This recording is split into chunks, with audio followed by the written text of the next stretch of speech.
absolument crucifié immédiatement. Alors pour tous ceux qui nous regardent et qui ne comprendraient pas ce que ça veut dire, je vais vous expliquer ce que je pense moi du patrimoine et du travail. Le 1er mai, je vous invite à me rejoindre sur l'esplanade des droits de l'homme et sur la place du Trocadéro.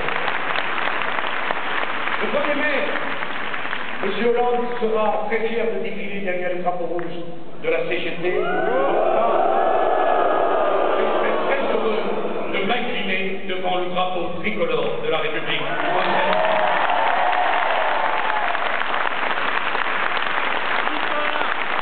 Le 1er mai, François Hollande sera heureux d'être en compagnie des dirigeants permanents de la CGT. Moi, je serai heureux d'être en compagnie du peuple de France dans sa diversité et dans son unité.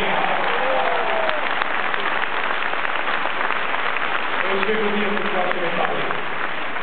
Je vais parler du travail. Ici, quand je regarde vos visages, je lis votre histoire.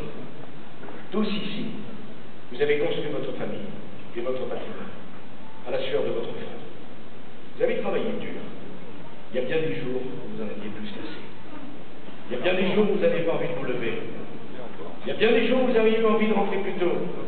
Il y a bien des jours où le week-end, au lieu de travailler, vous auriez préféré être avec les enfants ou partir en vacances. Il y a bien des jours où vous avez pensé, je m'en sortirai pas.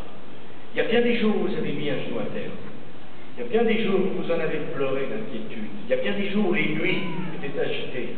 Parce que le souci du lendemain, de la facture qu'on ne peut pas payer, du client qu'on ne peut pas livrer, ou du client qu'on a perdu, du champ qu'on ne peut pas cultiver, ou tout simplement de l'usine, où on se dit est-ce que demain il existera encore. C'est une nuit blanche. Il y en a beaucoup parmi nous.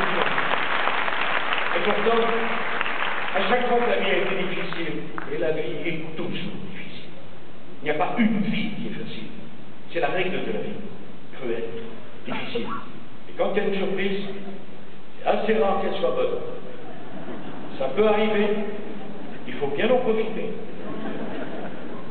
Et malgré tout, quand c'est arrivé chacun d'entre vous, qu'est-ce que vous avez fait? Vous avez serré les dents. Vous y êtes allé, sans plaisir. Mais vous vous êtes dit, si je ne le fais pas, personne ne fera mon devoir à ma place. Si je ne le fais pas, il n'y aura personne. Si je ne le fais pas, tout s'écroulera.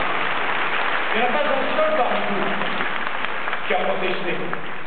Parce que la France à laquelle je parle, elle est trop publique pour protester. Il n'y en a pas un seul parmi vous qui ait partagé au-delà du cercle familial sa douleur.